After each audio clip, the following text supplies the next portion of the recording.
Aleluia. Feche os teus olhos. Pai, em nome de Jesus, nós pedimos, Pai, a suficiência da sua palavra, da sua presença. Continua reinando, Senhor, neste lugar, nesta celebração. E agora pedimos que o Senhor nos abençoe mais um pouco, com mais um pouco da sua palavra. No nome de Jesus, reina e continua reinando nesse lugar. Toda força do mal, contrária à concentração da palavra da verdade, neste lugar seja anulada, no nome de Jesus. Vem reinar sobre nossos corações e mentes, vem reinar sobre este ambiente, Pai Santo, absolutamente, com a verdade da Tua palavra e com a luz da Sua presença. Dissipa todas as trevas deste lugar, da nossa mente, do nosso coração. Tenha liberdade, Espírito Santo do Senhor, para falar com a tua igreja. Nossos ouvidos estão abertos para ouvir o que o Espírito Santo diz às igrejas, no nome de Jesus, no nome de Jesus. Amém, amém, glória a Deus. Se assentem, por favor, fiquem à vontade, se assentem. Glória a Deus, aleluia, glória a Jesus. Eu quero aqui publicamente agradecer também o Ministério de Louvor dessa igreja, e o Ministério de Adolescentes, o Ministério de Jovens, que nesse final de semana estiveram trabalhando numa jornada dobrada, indo para Ji-Paraná, participando do congresso, o Ministério de Música aqui, participando lá, fazendo, um esforço mesmo, para participar, para atender a nossa tão querida agenda da região. E aos nossos líderes de adolescentes, nossa equipe aí da juventude, nosso agradecimento, amém? Tamires, Cada evento, cada cojar é o quê, irmã? É um teste cardíaco. Ainda bem que a gente está tratando o coração aqui na série. Amém? Ai, meu Deus. Glória a Jesus. O irmão João, mas a sua esposa Catherine também, por todo apoio. David, Tamires, muito obrigado por vocês estarem ali, presente, fazendo escala para cuidar de nossos adolescentes. Deus abençoe poderosamente. Queridos, abra sua Bíblia aí em Apocalipse, capítulo 2, versículos 8 a 11. Eu quero continuar com você a série 7 igrejas. Essa série, nós estamos ministrando ela na sequência aí dos nossos cultos de ceia. Nossos cultos de ceia acontecem no primeiro domingo de cada mês, amém? Nós pulamos do mês passado porque foi um domingo de batismo, de ligamento de membros.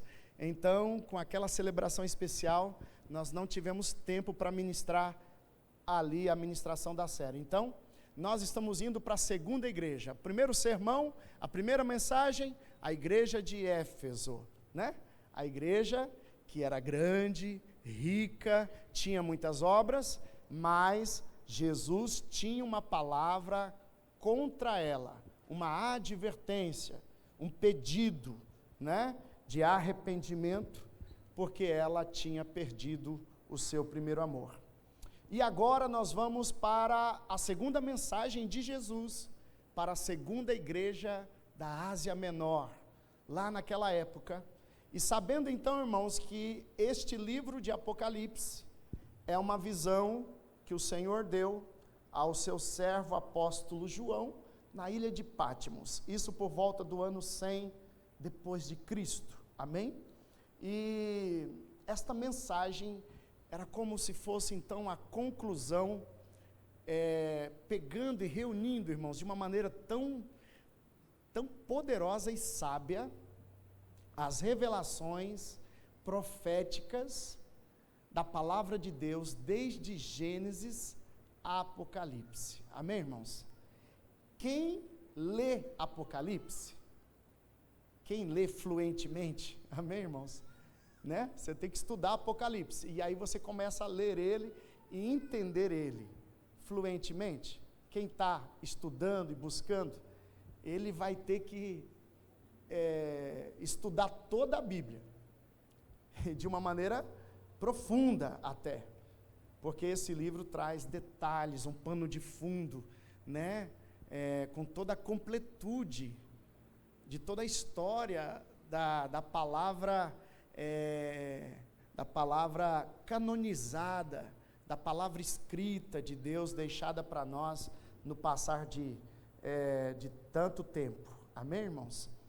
E aqui agora nós vamos para essa sessão do livro do Apocalipse, aonde tem 7 mensagens para 7 igrejas, e essas igrejas eram igrejas daquela época mesmo, que estavam ali na geografia que hoje é a Turquia e que é a Ásia Menor.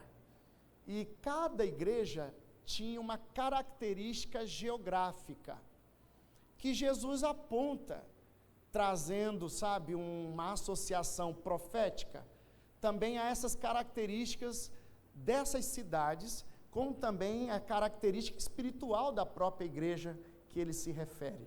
Amém? E agora nós vamos para a igreja de Esmirna, fiéis até a morte. Eu quero ler com vocês Apocalipse 2, 8 a 11, quem encontrou, diga amém. Ao anjo da igreja em Esmirna, escreva: estas são as palavras daquele que é o primeiro e o último, que morreu e tornou a viver. Conheço as suas aflições e a sua pobreza, mas você é rico. Conheço a blasfêmia dos que se dizem judeus, mas não são, sendo antes sinagoga de Satanás. Não tenha medo do que você está prestes a sofrer. O diabo lançará alguns de vocês na prisão para prová-los, e vocês sofrerão perseguição durante 10 dias. Seja fiel até a morte, e eu lhe darei a coroa da vida. Aquele que tem ouvidos, ouça o que o Espírito diz às igrejas. O vencedor, de modo algum, sofrerá a segunda morte. Amém, igreja? Amém, queridos? Aleluia, palavra de Jesus. Irmão, dá uma ajeitadinha nesse grave. Vocês estão ouvindo? É só eu que estou ouvindo vozes aqui. Amém?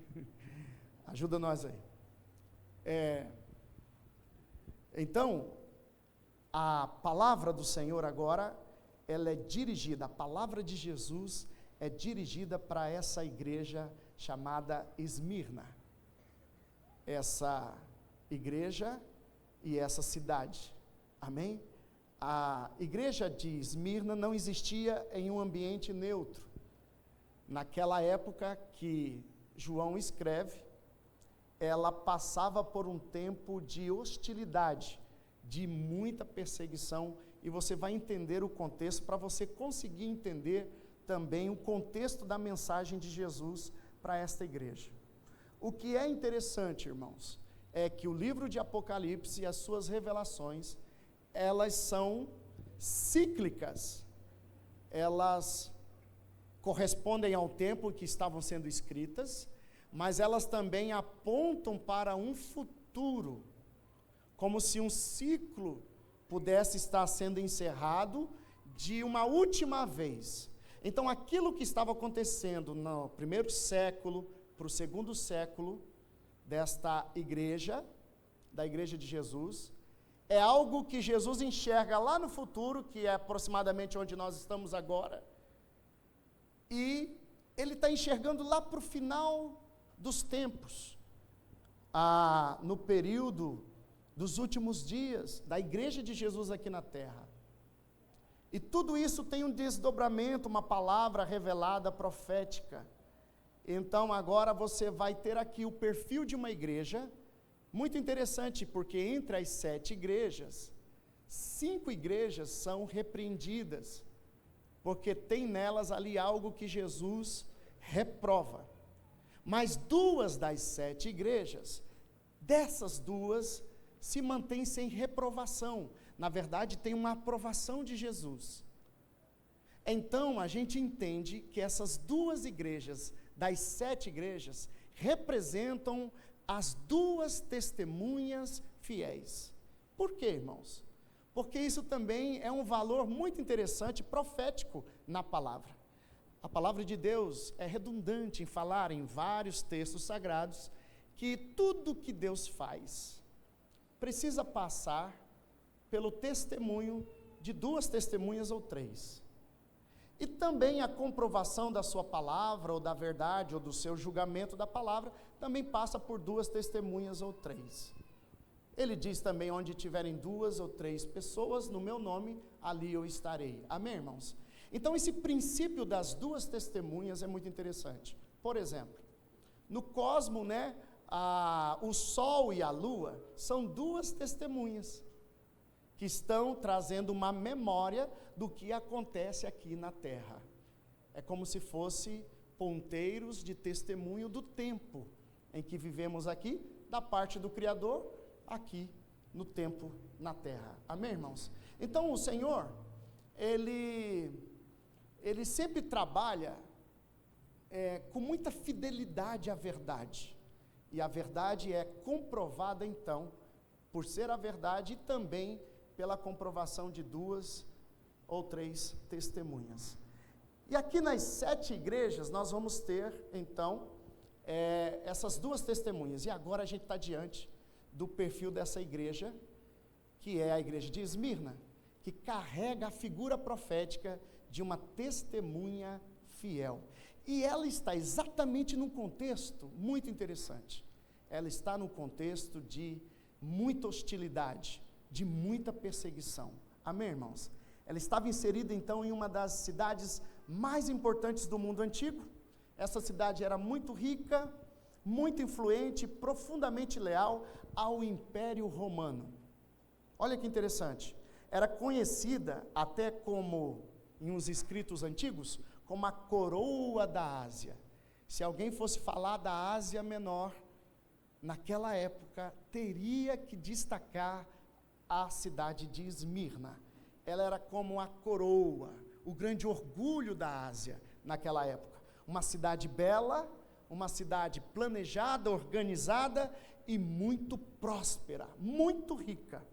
Mas por trás de toda essa beleza, havia um ambiente espiritual, irmãos, extremamente hostil. Então veja bem, a realidade da cidade e a realidade da igreja de Jesus na cidade.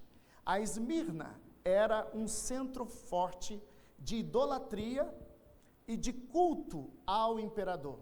Lembra que era uma cidade e uma região que estava alinhada com Roma. Ela pertencia ao Império de Roma, e então eles eram muito alinhados, a ponto desta grande cidade, ela praticar a idolatria do culto ao imperador romano. César era adorado dentro de cultos, inclusive tinha um templo a Tiberíades. Nessa época tinha um templo sagrado a um dos Césares romano, e eles faziam culto ao imperador como se ele fosse uma divindade. E naquela época, sim, ele reivindicava a patente de divindade. Então, as cidades que estavam alinhadas com o reino de Roma, com o Império Romano, eles praticavam essa idolatria, esse culto ao imperador. Havia uma pressão social, política e também, irmãos, religiosa, para que todos declarassem que César era então Senhor. O que acontece?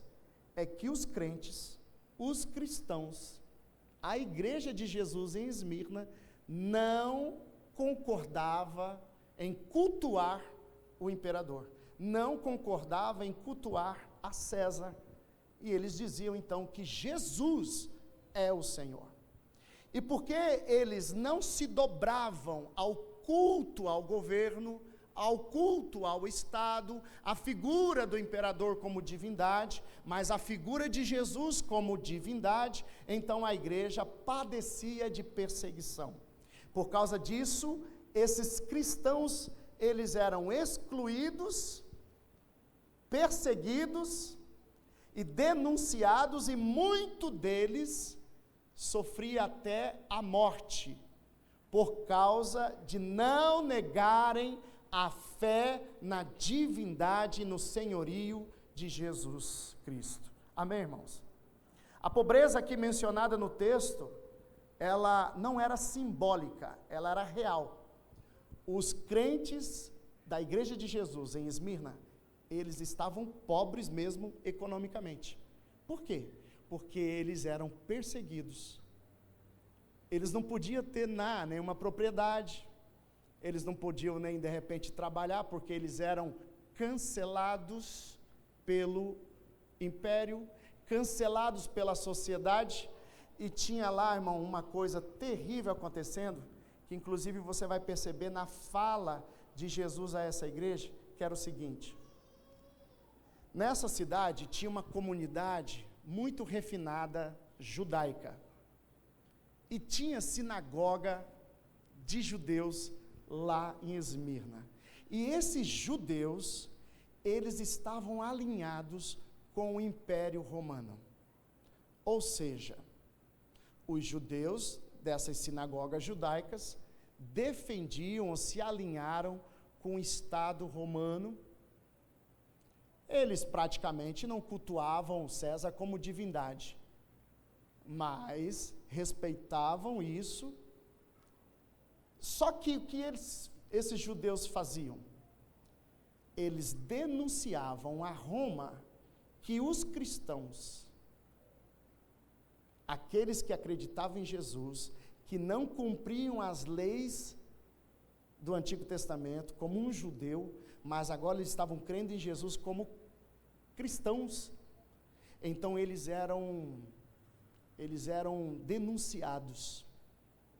Ou seja, irmãos, a igreja é a união dos judeus com os gentios. E você que lê a Bíblia sabe que nós tivemos uma crise entre judeus e gentios, porque os judeus não aceitavam que os gentios estivessem crendo em Jesus, a ponto de os judeus até deixarem de crer em Jesus como deveriam crer, e idealizaram um Messias, e quando daqui a pouquinho perderam o Messias dos textos sagrados. E equivocadamente, irmãos, eles, judeus, hoje, não acreditam que Jesus de Nazaré é o Messias de Israel. Ele foi rejeitado pelo próprio povo. E isso a gente viu na crucificação. Você vai perceber esse padrão. E Jesus também falando aos seus próprios discípulos: olha, como odiaram a mim, vão também odiar vocês. Olha que interessante, irmãos. Por isso que Jesus fala: tem aí em Esmirna aqueles que se dizem judeus, mas que são sinagogas de Satanás. Amém, irmãos? Então, o próprio nome também da cidade já carrega uma mensagem muito interessante, porque Esmirna vem de mirra.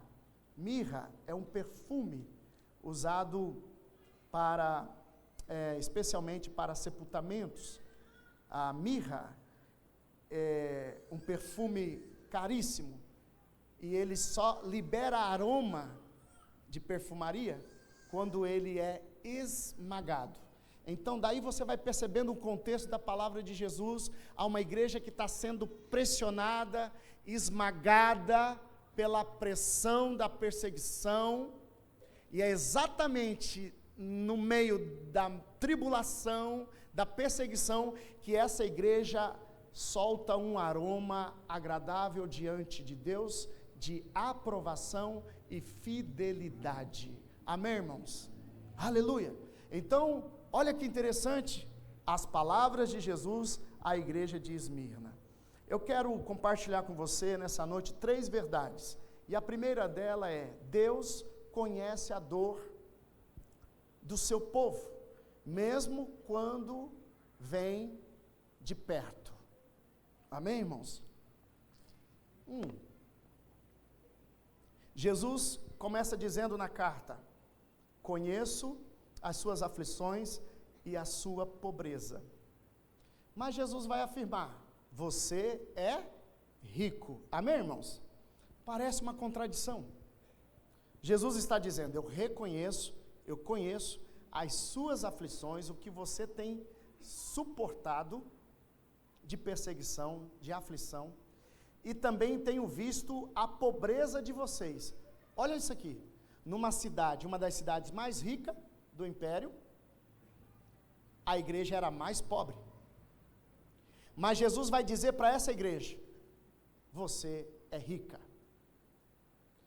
Da perspectiva do mundo, você é pobre, mas da perspectiva do céu, diante de Deus, você tem riqueza.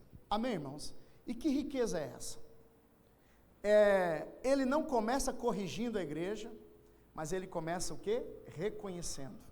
Ele conhece a dor, ele conhece essa pressão, ele conhece a perda, ele conhece a rejeição que esses crentes em Jesus estão passando nesta cidade. A cidade era rica, mas a igreja era pobre. E ainda assim Jesus declara que eles eram ricos. E isso então nos ensina, irmãos, que riqueza não é aquilo que possuímos, não é só aquilo que possuímos aqui na terra, não é só o saldo da sua conta, não é as marcas da grife que você usa, das suas roupas, não é, sabe, irmão, a marca do carro, ou o bairro onde você mora, o tamanho da sua casa, nem o tanto de bois que você tem, não é só isso que te faz rico. Isso sim é um parâmetro de riqueza aqui para o reino, para o governo da terra, mas para o reino do céu e para o governo do céu, isso pode representar outra coisa. Isso pode representar pobreza.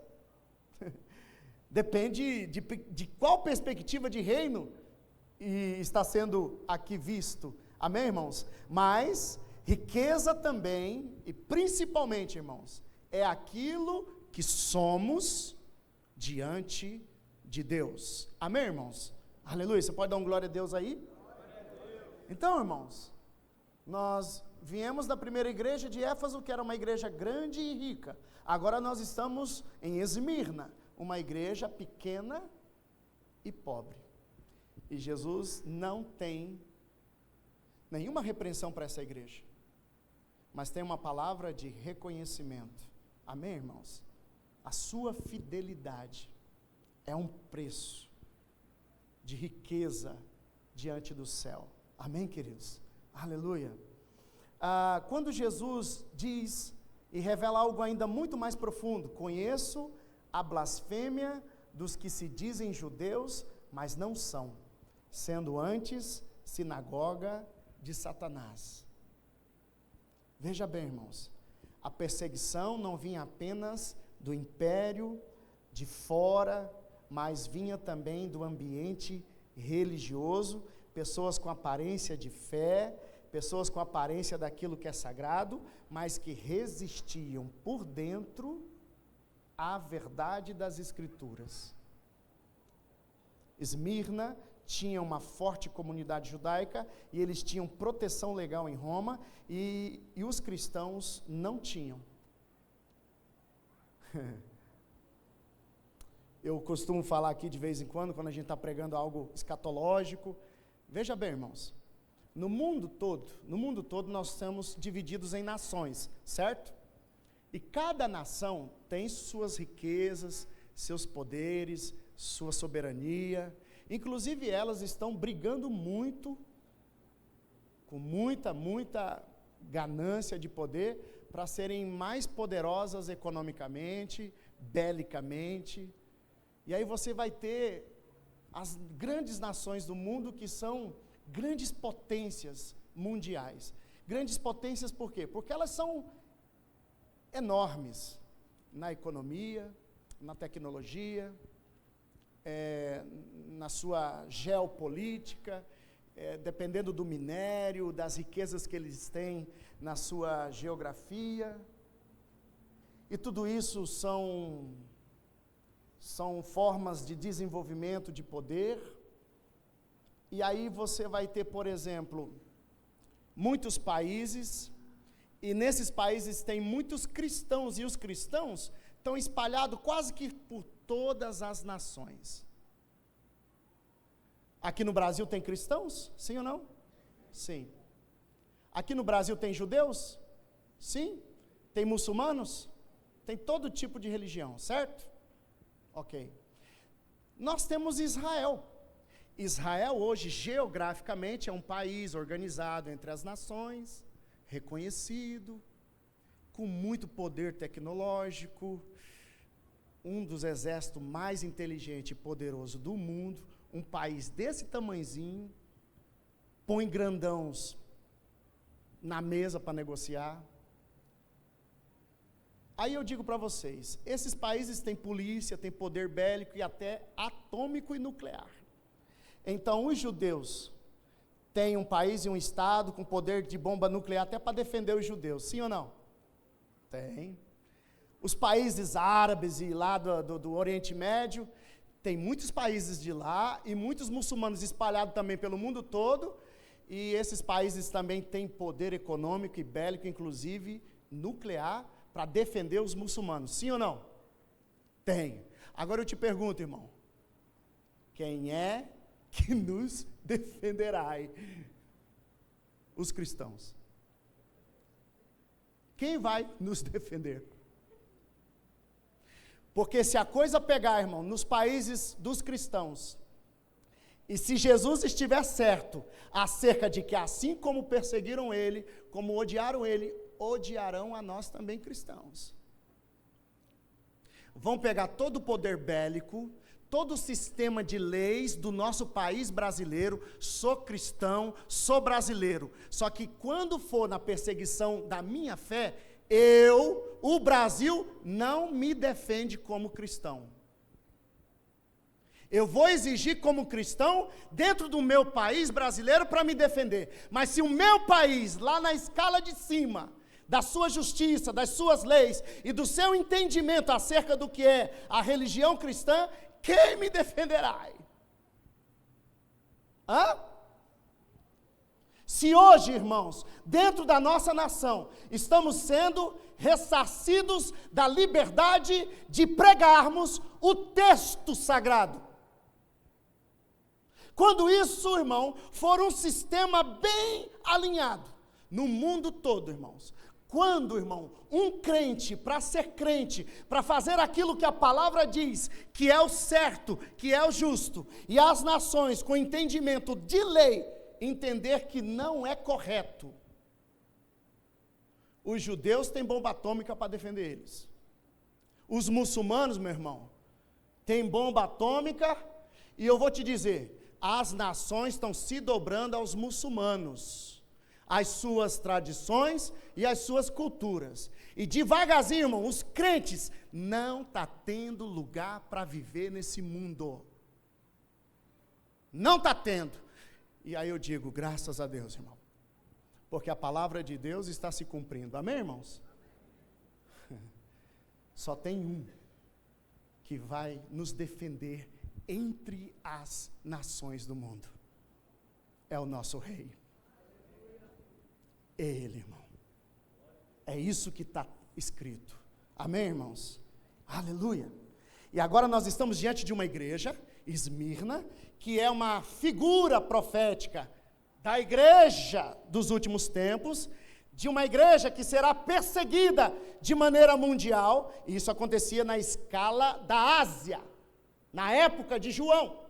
Mas essa profecia também é para a escala futura, de um tempo que vai chegar, alinhado com outras profecias sagradas do livro sagrado. Amém, irmãos? Aleluia. Abra comigo, por favor, Mateus capítulo 10, versículos 16 a 22. Irmãos, as nações têm bomba nuclear e os satélites, tecnologia para defender suas ideologias políticas e religiosas. Amém, irmãos? Amém, queridos?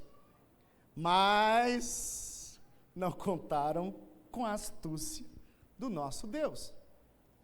Porque a Bíblia diz que ele é a luz. Amém, irmãos? E quando o reino dele chegar aqui, irmão, e tudo se completar, nós não viveremos mais da luz do sol. Espera aí, irmão.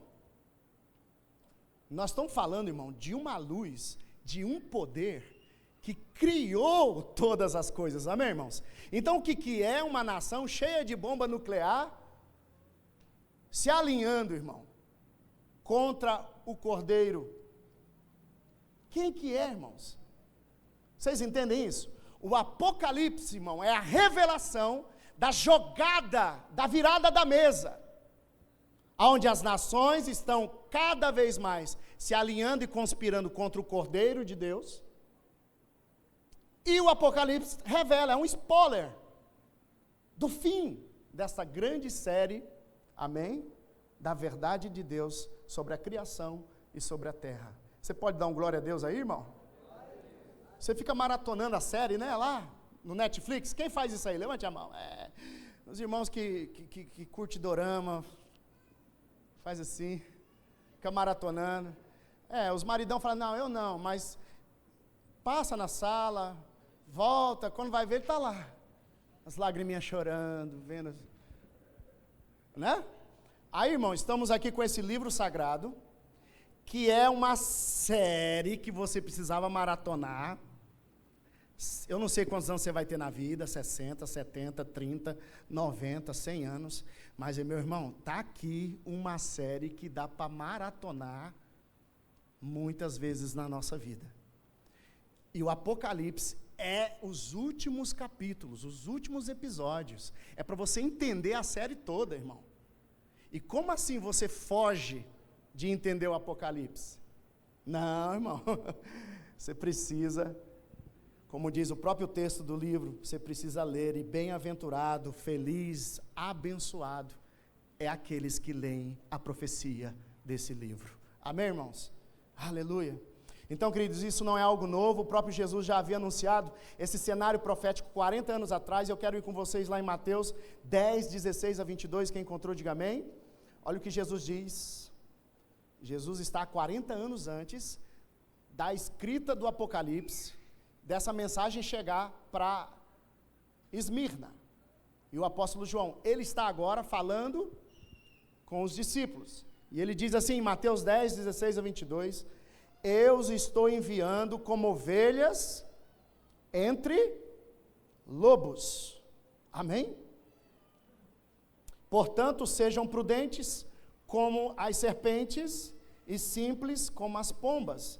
Tenham cuidado, pois os homens os entregarão aos tribunais e os açoitarão nas sinagogas deles.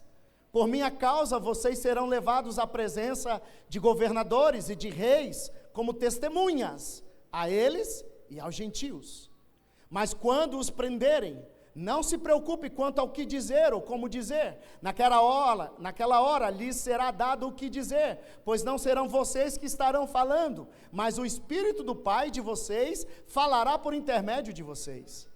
O irmão, olha isso aqui, irmão, o irmão entregará à morte o seu irmão, e o pai, o seu filho. Filhos se rebelarão contra os seus pais e os matarão. Todos odiarão vocês por minha causa, mas aquele que perseverar até o fim será salvo. Amém, igreja? Você entendeu o papo de Jesus aqui, irmão? 40 anos antes, Jesus está dizendo para os seus discípulos e aqueles que haveriam de crer no seu nome, vai chegar um tempo em que vocês serão perseguidos como eu fui. Vão entregar vocês aos tribunais, aos governadores, às nações, vão perseguir vocês, e deixa eu te falar, eu estou enviando vocês como ovelhas entre lobos. A sua própria família, os seus próprios irmãos, vão trair vocês, no pega para capar. Eles vão entregar vocês por amor ao meu nome. Vocês que amam o meu nome serão entregues, serão mortos, serão perseguidos. E quem vai trair vocês é os seus próprios irmãos.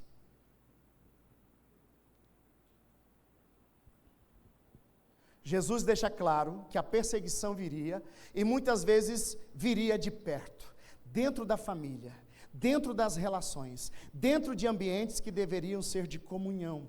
E o que ele está falando disso aqui? Ele está falando, irmão, dos judeus. Porque ele veio para os seus, mas os seus não o receberam. Amém, igreja? Isso torna ainda mais profundo quando olhamos para a própria vida de Jesus. E eu quero ir com vocês lá em Lucas 22, 47 a 48, abra comigo lá também. Agora eu quero me aprofundar um pouco mais no exemplo da vida de Jesus.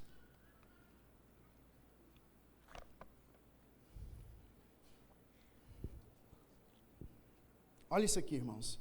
Lucas 22, 47 a 48. Quem encontrou, diga amém.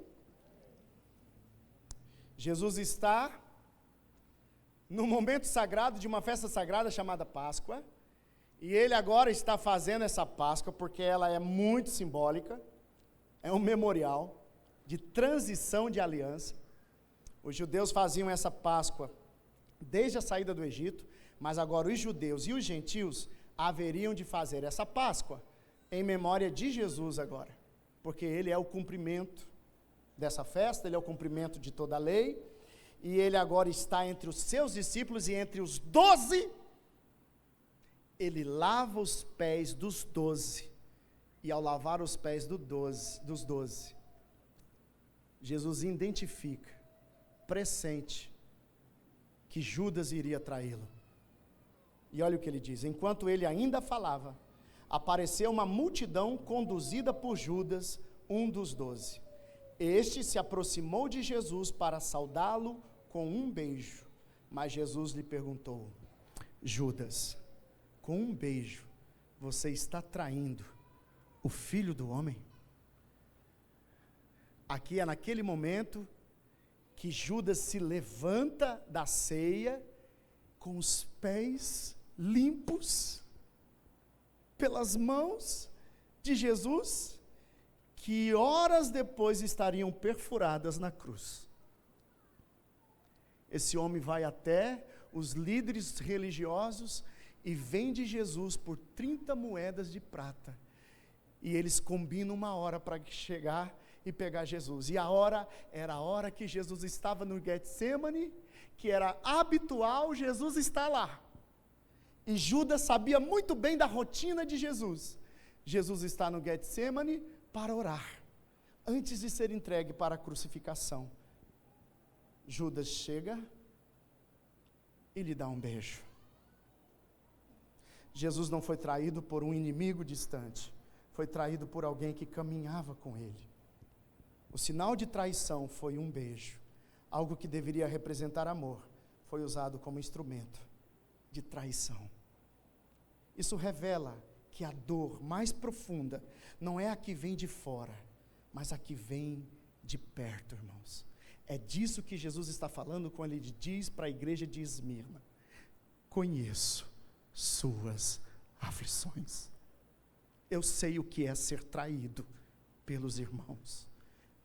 Aí na cidade, aí entre vocês, aqueles que se dizem judeus, mas eles são como enviados, eles estão endemoniados. Por quê, irmãos? Porque Satanás é homicida desde o começo. Então esses judeus estavam entregando a cabeça dos cristãos na cidade de Esmirna. E Jesus diz para essa igreja: eu conheço a sua dor, eu conheço a sua aflição, eu conheço a injustiça que estão fazendo com vocês, eu conheço.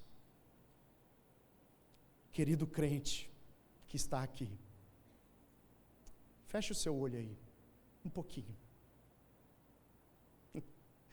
Jesus está dizendo para a igreja de Esmirna, e para toda a igreja que pertence a Ele em todo o tempo da história, inclusive nós agora e a igreja do fim, Ele está dizendo: conheço as suas dores, conheço que você tem passado as aflições por causa do amor ao meu nome. Amém, irmãos? Olha aqui para mim, irmãos. Você já experimentou alguma aflição, alguma injustiça, alguma traição, porque você ama o nome de Jesus, porque você defende a palavra da verdade? Pastor, eu nunca sofri perseguição assim. Glória a Deus. Mas você vai passar, irmão. Em algum momento da nossa vida e da nossa fé, irmão, vão expressar esse ódio para nós. Amém, queridos?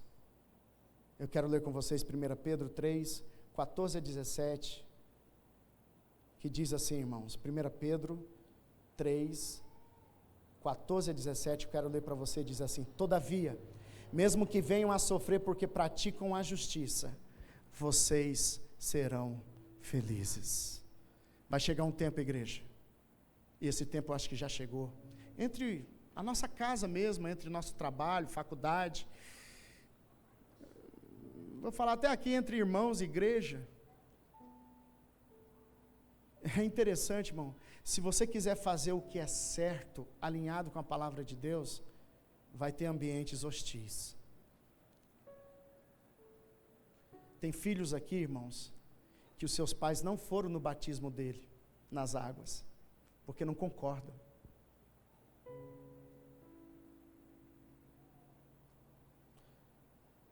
Seus filhos ficaram sozinhos.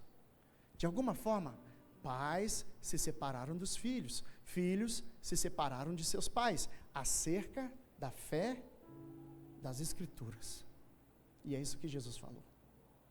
Pedro está dizendo, irmãos, se você sofrer porque pratica a justiça, ele está dizendo, tem uma alegria aí. Não temam aquilo que eles temem, não fiquem amedrontados. Antes, santifiquem Cristo como Senhor no coração. Estejam sempre preparados para responder a qualquer que lhes pedir a razão da esperança que há em vocês. Contudo, façam isso com mansidão e respeito, conservando boa consciência, de forma que os que falam maldosamente contra o bom procedimento de vocês, porque estão em Cristo, fiquem envergonhados de suas calúnias. É melhor sofrer por fazer o bem, se for da vontade de Deus, do que por fazer o mal. Amém, igreja? Não esqueça, Jesus diz, eu conheço as suas aflições, as injustiças sofridas por amor ao meu nome. Amém, igreja? Aleluia. Segunda grande verdade desse contexto da carta é que a tribulação revela o que é essencial. Irmão, a tribulação é necessária e você vai entender por quê. Jesus continua dizendo, ele diz, não tenham medo do que você está prestes a sofrer. O diabo lançará alguns de vocês na prisão para prová-los, e vocês sofrerão perseguição durante 10 dias. O sofrimento aqui é real, mas não é sem propósito. Deus está ali. Atenção, irmãos. Certa vez Jesus disse, olha, Pedro, Satanás me pediu para peneirar vocês. E Jesus ora ao Pai para que aquilo não acontecesse logo. Nós temos um mundo como inimigo. Nós temos o Satanás, o diabo, como nosso inimigo. Nós temos uma guerra travada. E essa guerra é da mentira contra a verdade. É das trevas contra a luz, irmãos. E se você crê em Jesus, então você precisa carregar a mensagem dessa luz, a mensagem dessa verdade. Por isso que o mundo vai nos contrariar. Por isso que o diabo vai nos atacar. No mundo antigo, irmãos, existia um instrumento chamado tribulum. Ele era usado para esmagar o trigo e separar o grão da palha. Olha que interessante esse instrumento, chamado tribulum. E toda tribulação na Bíblia vem desse instrumento, irmão. Quando você ouvir falar de algum versículo de tribulação, vai vir desse instrumento que é chamado tribulum. Esse instrumento era uma madeira grande assim, ó, mais ou menos daqui ali no final do altar, quadradona assim, ó, de madeira. E ela tinha pedras pontiagudas para a parte de baixo, ou metais pontiagudos, poderiam ser pregos, algum tipos de facas assim, pontiagudas. O agricultor, quando ia fazer a colheita do trigo ou de qualquer outro cereal, ele fazia a eira, né? Que era um lugar que ele pegava da plantação, colhia e colocava na eira, ou seja, como se fosse num campo aberto, para secar. Então ele arrumava o tribulo, esse instrumento de agricultura da antiguidade. E ele equipava então esse instrumento com cavalos ou bois. E ele se colocava em pé diante do tribulo, e então ia guiando o boi ou os cavalos, que iam fazendo um círculo, né? No meio da eira, no meio daquele trigo ali. E para que servia isso, irmão? Para esmagar o trigo. E por quê? Para danificar o trigo? Não. Era exatamente para separar o trigo da palha. Era também os elementos do vento. Quando ele fazia isso com o tribulo, ele passava e o próprio vento batia ali e já ia separando o trigo das palhas. E aí, irmão, eu queria que você entendesse essas figuras. Os 4 cavaleiros do Apocalipse. A grande tribulação é a grande prova que vai ter no final da história, irmãos. Isso já está previsto desde Gênesis. Os 4 ventos da terra, que são 4 anjos do Senhor.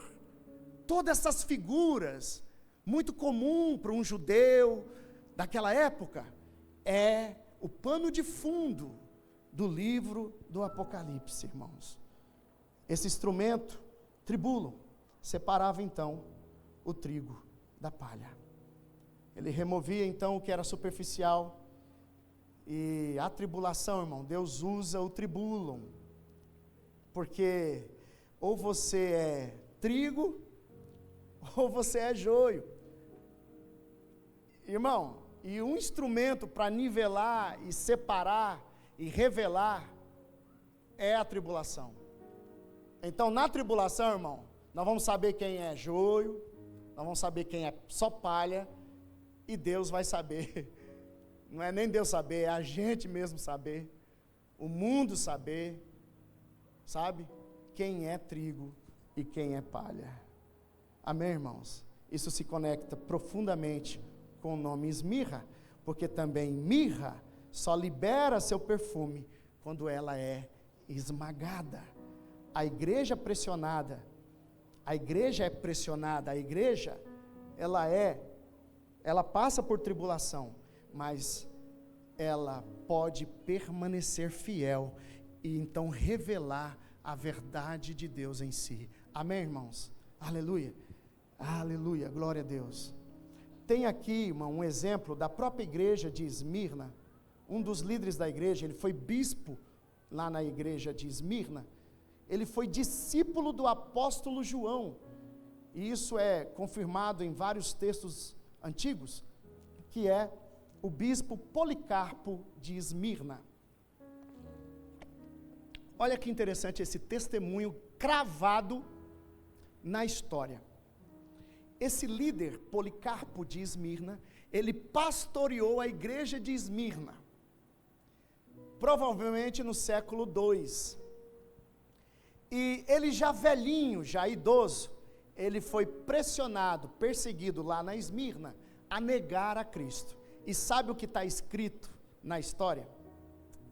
Ele respondeu assim, diante dos seus torturadores, daqueles que queriam matar ele. Ele diz assim: há 86 anos eu sirvo a Cristo e Ele nunca me fez mal.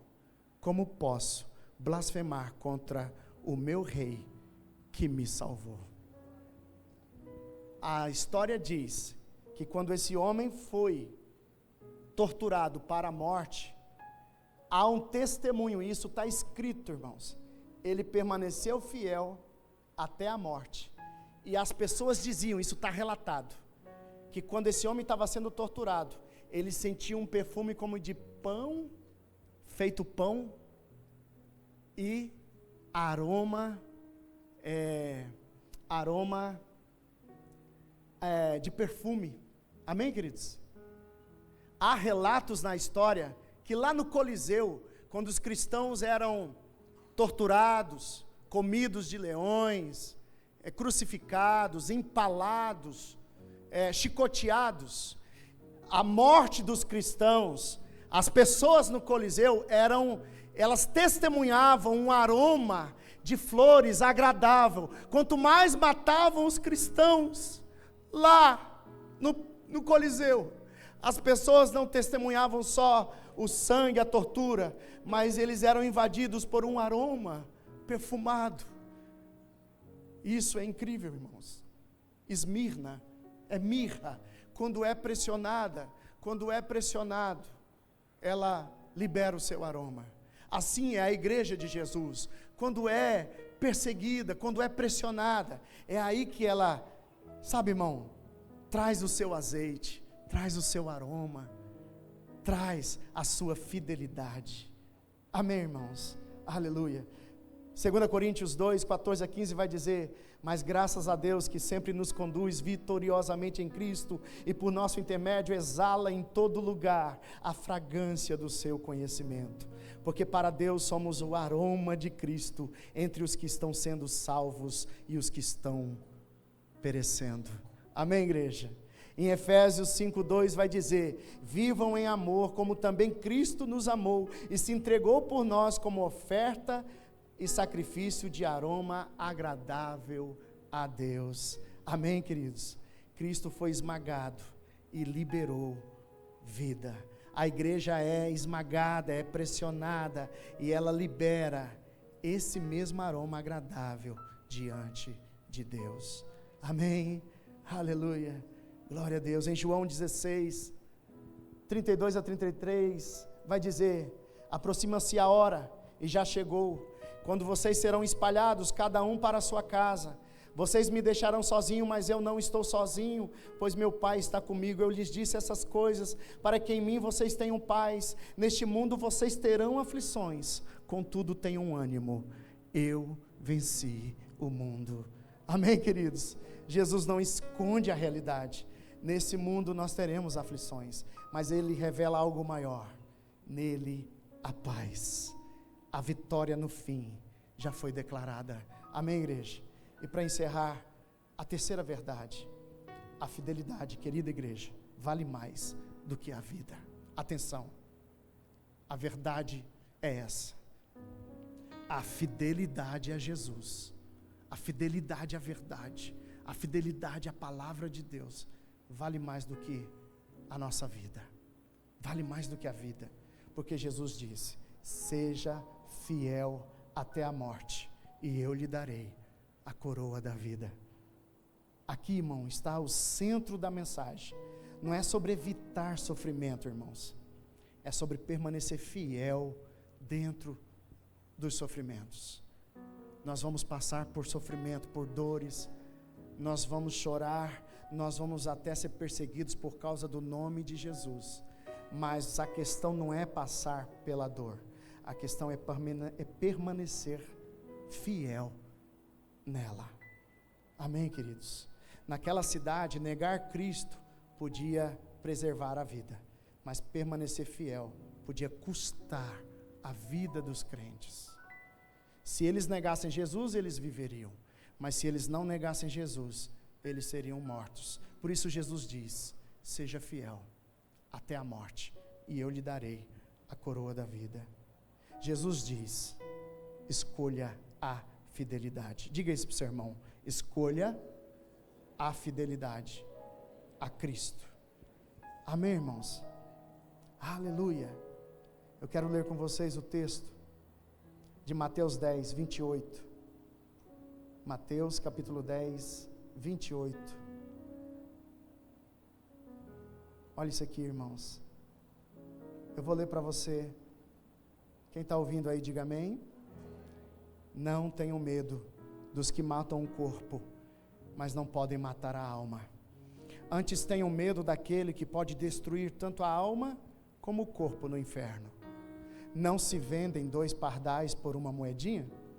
Contudo, nenhum deles cai no chão sem o consentimento do Pai de vocês. Escuta isso, igreja do Senhor. Até os cabelos da cabeça de vocês estão todos contados. Portanto, não tenham medo. Vocês valem mais do que muitos pardais. Quem, pois, me confessar diante dos homens, eu também o confessarei diante de meu Pai que está nos céus. Mas aquele que me negar diante dos homens, eu também o negarei diante do meu Pai que está nos céus. Não pensem que vim trazer paz à terra. Não vim trazer paz, mas espada. Pois vim para fazer para que o homem fique contra o seu pai, a filha contra a sua mãe, a nora contra a sua sogra. Os inimigos do homem serão os da sua própria família. Quem ama seu pai ou a sua mãe mais do que a mim, não é digno de mim. Quem ama seu filho ou sua filha mais do que a mim, não é digno de mim. Quem não toma a sua cruz e não me segue, não é digno de mim.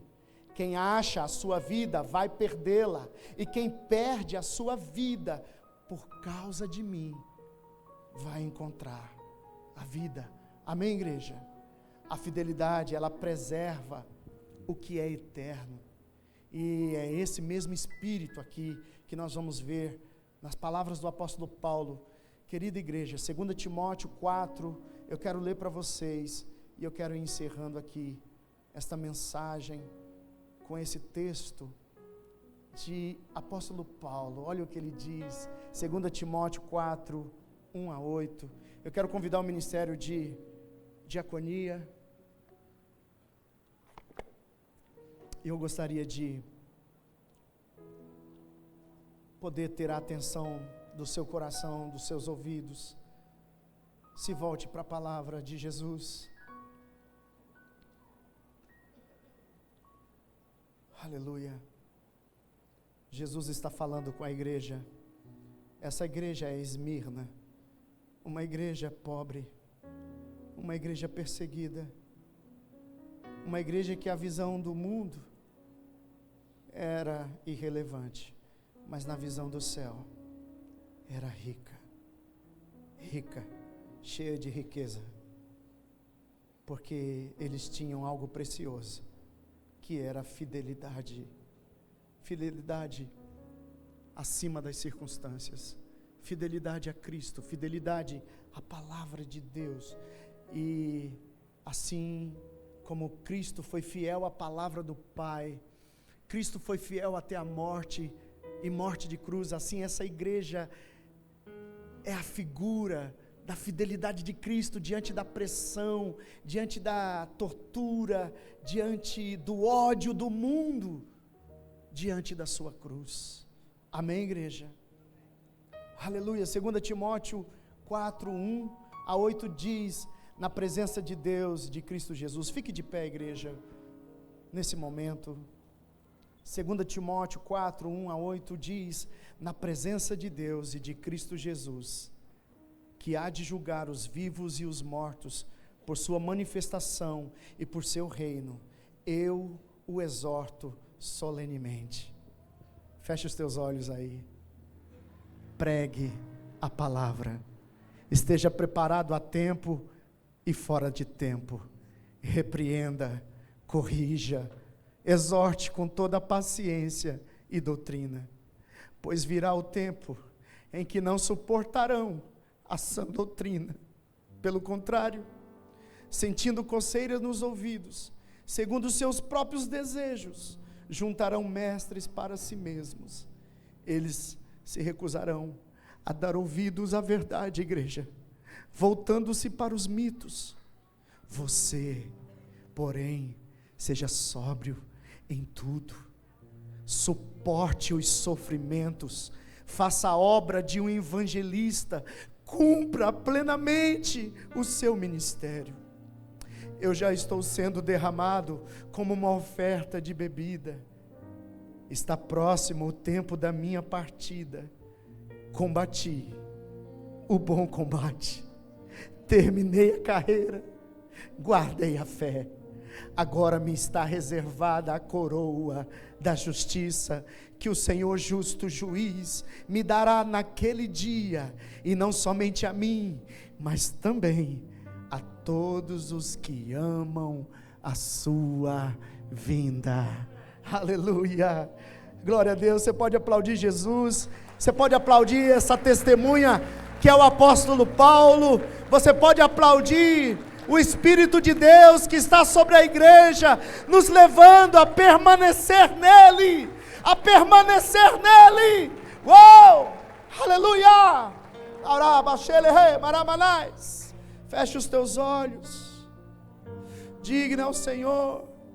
Nós vamos para o momento da ceia, igreja, e é nesse momento da ceia, um pouquinho antes, Jesus está lavando os pés dos seus discípulos,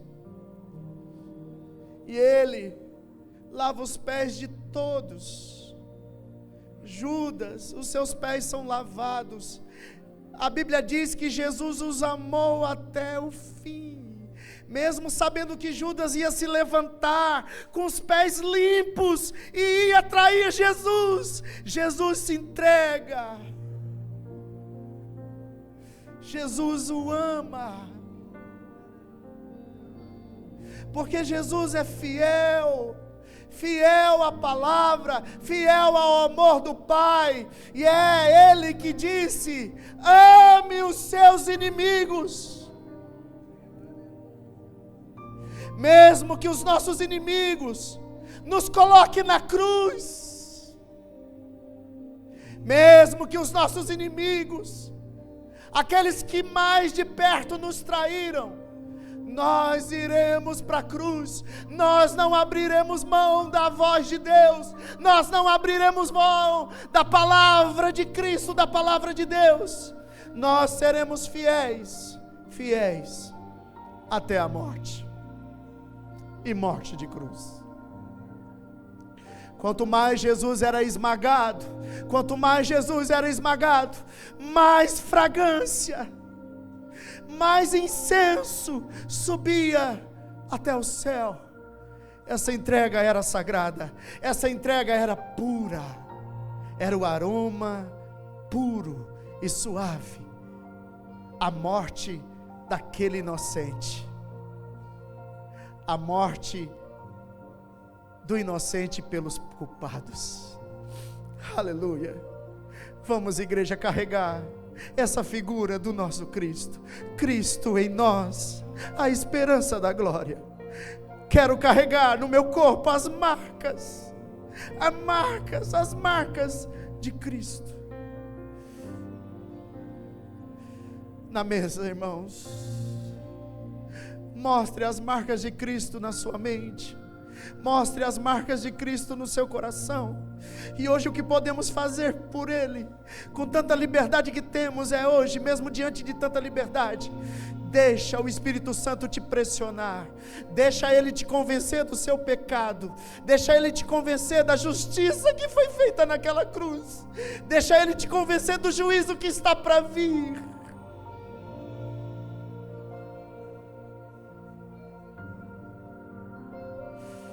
Confessa as tuas falhas,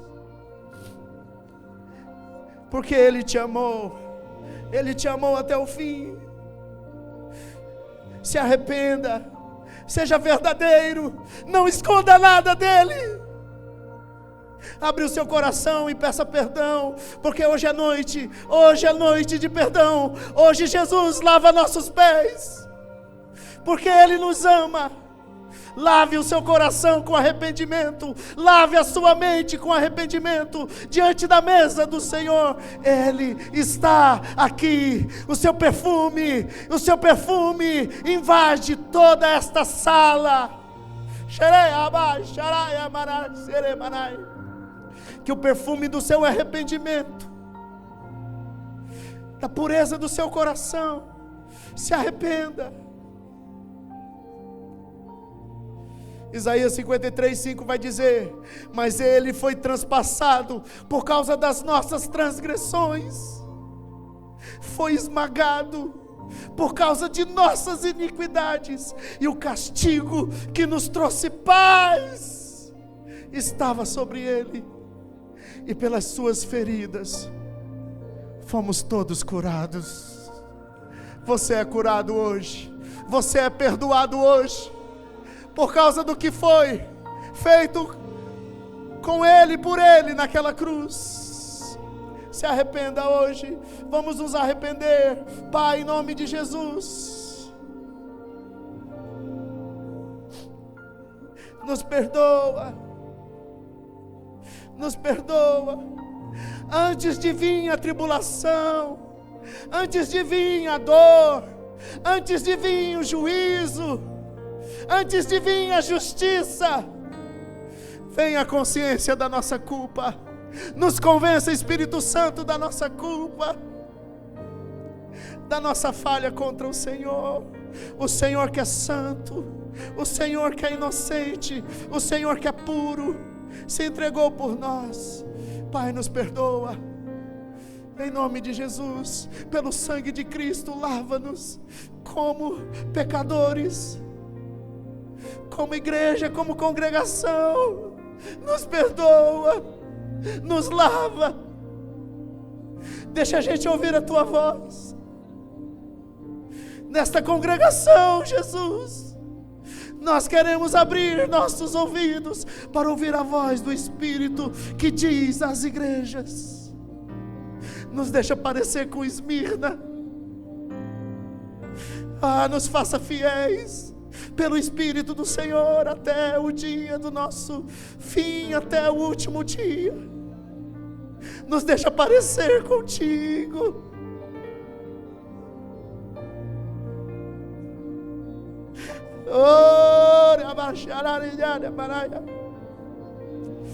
Nós consagramos este pão e este cálice para a comunhão espiritual da tua igreja. Renovamos, Pai, a nossa fé na palavra da promessa, na palavra da verdade. Lava-nos e nos limpa. Tomaremos este pão e este cálice porque cremos que o Senhor entregou o seu corpo para o perdão dos nossos pecados, que o Senhor entregou o seu sangue para o perdão dos nossos pecados. Em nome de Jesus consagramos, em nome de Jesus.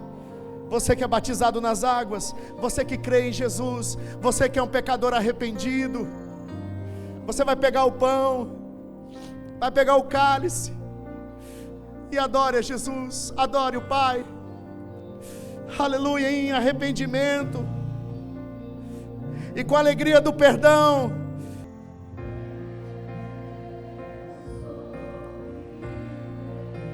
Não importa a perseguição, não importa as prisões, não importa as calúnias, não importa o sofrimento, não importa as circunstâncias. Declare isso: você é livre, você é livre, você é livre. Se eu for para a prisão, eu sou livre. Se eu for para a dor, eu sou livre. Aleluia. Se eu chegar à morte, declare: eu sou livre. Jesus declara: eu sou livre. Aleluia. Oh, aleluia. Eu sou livre. Esmirna, Esmirna, você é livre. Oh, aleluia. Mesmo na dor, mesmo na perseguição, mesmo na injustiça, Esmirna, eu sinto o aroma da sua fidelidade, da sua adoração na dor. Nada além dos sangue de Jesus.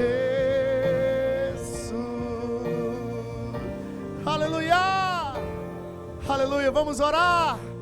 Pai, em nome de Jesus te exaltamos pela palavra da verdade que sustenta a tua igreja em todo o tempo da história. Obrigado por nos alcançar pela graça da palavra, do evangelho, do sacrifício da cruz. Pai, reina sobre nossos corações e mentes, que mesmo diante, Pai, da perseguição, da dor, mesmo diante das injustiças, mesmo diante do mal, mesmo diante da morte, nós estejamos, Pai, dando a Ti, oferecendo a Ti a fidelidade do nosso coração. Recebe o aroma suave da nossa obediência, do nosso amor, da nossa entrega por Ti, assim como o Senhor se entregou por nós, em nome de Jesus, em nome de Jesus. Seja a bênção do Senhor sobre a sua vida. Amém, igreja.